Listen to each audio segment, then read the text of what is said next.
Popliteal sciatic nerve block.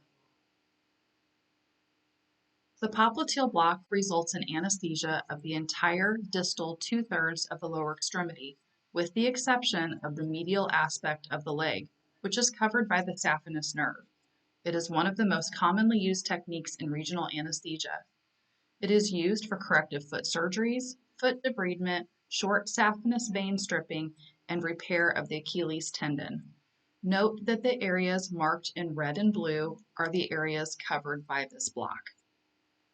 Hello, today we're going to be demonstrating the popliteal sciatic nerve block for you. We want to set up our tray, get it ready for the block, keeping sterility. We're going to have our sterile gloves, our beveled needle with nerve stimulator, and then we're going to use a 20 cc syringe, a surgical drape, gauze, betadine, and sponges. And then we'll use local anesthetic of choice, whether you're using lidocaine or bupivacaine, and then we'll also use lidocaine for our skin wheel.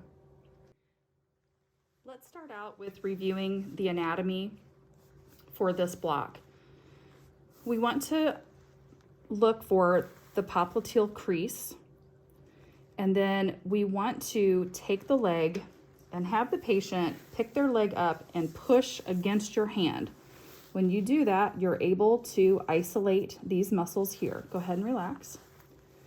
We understand that this is the semitendinosus and the semimembranosus muscle, and this is the biceps femoris muscle. In between these muscles is where we will draw our triangle.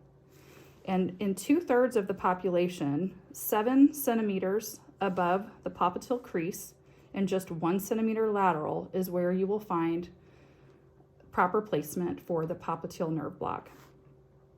This is our sciatic nerve, our tibial nerve, and our common peroneal nerve. And we need to pay close attention because lying right next to the nerve is the popliteal vein and the popliteal artery.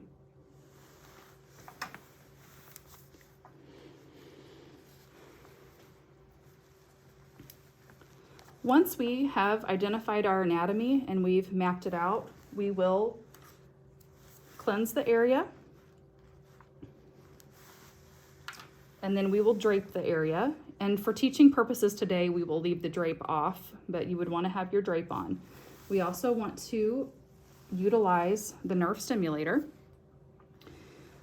Generally, you want to start this at 1 or 1.5 milliamps, and then we're going to gradually turn the dial down, and the sweet spot where we really want to do our injection is between 0.2 and 0.5 milliamps, preferably greater than 0.3, so somewhere in the 0.3 to 0.5 area.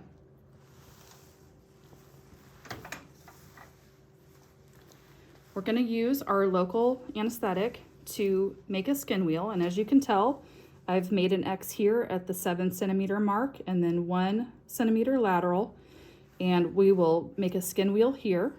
Once our skin wheel has been placed, then we want to get our beveled nerve stimulator needle with assistance so that you don't break sterile field. You would have an assistant take the cord of the nerve stimulator, plug that in to your needle, and then we will go ahead and take the needle and insert directly here where X marks the spot.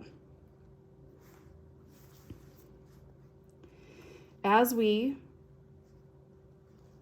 hit the right area, we will see that the nerve stimulator will cause the muscles in the leg to start twitching. And so we'll go ahead and turn that on now, and we should see twitching from the leg. Great. So as the twitching continues, we want to slowly turn the MA down, and it's coming down now. So the twitching should start to diminish as we get down to 0.7 and then down to 0.5. Should see very minimal twitching. Now, there's this. 3. Okay, 0.5. Now we've lost the twitch, which means that we're not exactly on point. So the best thing to do would be to just take the needle back just a slight bit and take it 15 degrees more laterally, and then proceed with your needle again. And we'll go ahead and turn our MA back up just a touch. We should be seeing some twitching now. And then we'll slowly turn the MA down. Keep going down. 0.5, 0.4, and 0.3. The twitching should stop. And we are there at 0.3, and we know that that is a safe distance from the nerve, because we know if we get down to 0.2, there's a high possibility that we're actually touching or in the nerve. So we want to make sure that we're far enough back but yet close enough to it that our block is successful. So once we've verified placement with the nerve stimulator, then we will go ahead and instill our local anesthetic. You just hold the needle. So once we start, we want to, of course, aspirate, because we know that there is a risk for local anesthetic systemic toxicity if we're in the vasculature. So we want to make sure before we do anything that we aspirate and we don't have any blood. So we're going to go ahead and instill 5 mLs. We're going to aspirate again, and we're going to administer another 5 mLs, aspirate again, another 5 mLs, and aspirate again, and we'll complete 20 mLs of the local anesthetic. Once we complete that, we will slowly pull the needle back out, and then we will cover the area with gauze. We want to give the patient enough time between instilling our local anesthetic and the surgery so that we're sure that it's set up completely. So make sure that there's enough time between when you administer the block to when the surgery begins. This is a motor and sensory block, so you can assess that in a couple different ways. Cold to touch, needle prick, and then obviously if the patient has motor ability in their leg.